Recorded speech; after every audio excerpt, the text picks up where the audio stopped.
Claude, tu nous parles ce soir des enfants de Palestine. Oui, en effet. Les autorités israéliennes semblent être en guerre contre des enfants. Je répète, des enfants.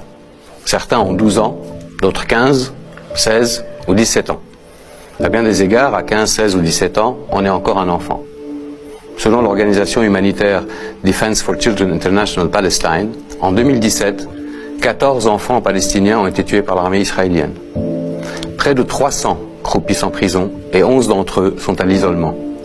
En 2012, le quotidien britannique The Guardian a écrit que chaque année, entre 500 et 700 enfants palestiniens sont arrêtés et jugés par les autorités israéliennes.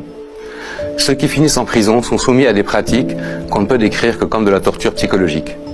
Isolement carcéral, menaces, injures, privation de sommeil. Les enfants qui avouent les crimes dont ils sont accusés le font pour ne plus avoir à subir ces pratiques. Je vous présente Dima El-Wawi. Elle avait 12 ans quand elle a été arrêtée. 12 ans. Regardez son visage. Le jour de sa libération, il y a près de 2 ans. Regardez ses yeux. Aucun enfant au monde ne devrait avoir ce regard. Malheureusement, la violence contre les enfants palestiniens ne s'arrête pas au traitement qu'ils subissent en prison.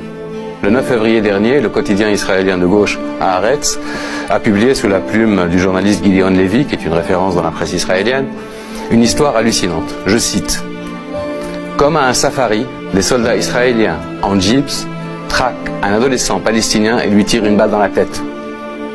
Il est difficile de croire qu'un tel acte barbare puisse avoir lieu au XXIe siècle dans un pays qui se prétend être la seule démocratie du Moyen-Orient, par une armée dont certains osent dire encore qu'elle est la plus morale du monde. Un acte qui rappelle l'apartheid en Afrique du Sud ou la ségrégation raciale dans l'Amérique du début du XXe siècle. Pendant des années, cette guerre qu'Israël mène contre les enfants de Palestine a été passée sous silence dans les médias occidentaux. Cette omerta, aussi choquante qu'inacceptable, a été brisée après l'arrestation de Ahed Tamimi. Vous savez, cette adolescente à la crinière blonde et aux yeux clairs, qui est devenue en quelques semaines le symbole de la résistance palestinienne. Cette adolescente, que l'ancien ambassadeur d'Israël aux États-Unis et député à la Knesset, Michael Oren, a soupçonné d'être une actrice engagée par la famille Tamimi à des fins propagandistes. Alors justement, c'est pas du tout une actrice, et tu vas nous rappeler un peu qui est Ahed Tamimi et nous rappeler un peu cette histoire. Le 15 décembre 2017, à Nabi Saleh, près de Ramallah, en Cisjordanie occupée, Mohamed Tamimi, un enfant palestinien de 15 ans, a reçu en plein visage une balle en caoutchouc tirée à bout portant par l'armée israélienne. Il a été défiguré. Sa cousine, Ahed Tamimi, 16 ans, a manifesté sa colère en giflant un soldat israélien. Le 19 décembre, soit 4 jours après, l'adolescente a été sortie du lit en pleine nuit et arrêtée par une unité de Tsahal. 3 mois plus tard, elle n'a toujours pas été libérée. Et c'est en prison qu'elle a fêté ses 17 ans.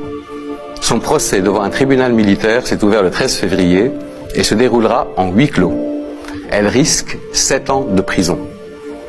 Paradoxalement, Yifat Al-Kobi, une femme de la colonie de Hébron, a elle aussi giflé un soldat israélien, mais malgré des antécédents violents, elle n'a pas passé une seule nuit en prison. Curieuse justice, vous ne trouvez pas ?